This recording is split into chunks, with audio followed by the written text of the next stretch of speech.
ఇది లైపోమా అండి.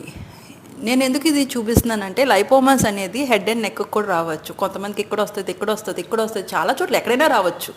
లైపోమా అంటే ఫ్యాట్ అన్నమాట. ఫ్యాట్ ముద్దల కింద ఫామ్ అయిపోయి అవి స్లోగా పెరుగుతాయి. స్లోగా పెరుగుతూ ఉండి పెద్ద పెద్ద గడ్డల్లా అయిపోతూ ఉంటాయి అన్నమాట. ఇలాగా లైపోమాస్ వచ్చినప్పుడు ఇంకో ట్రీట్మెంట్ ఏంటంటే సర్జరీ అండి. ఎక్సిషనే చేస్తాము. కొంతమంది ఏంటంటే లైపోలైటిక్ ఇంజెక్షన్స్ అని కూడా ఇస్తాను. అది అంత కాదు, బట్ ఎప్పుడైనా ఎక్సిషన్ చేయడం అనేదే బెటర్. స్కార్ లేకుండా కూడా లైపోమాలు తీయచ్చు. అంటే ఆ నిమిషం అక్కడ కట్ చేయకుండా కాస్మెటిక్గా కూడా లైపోమాలు తీయచ్చు. ఎలాగా ఎండోస్కోపీ వాడి లైపోమాలు తీయచ్చు. అది పాసిబిలిటీ ఉంది. అంటే ఆ నిమిషంలో అక్కడ స్కార్ లేకుండా.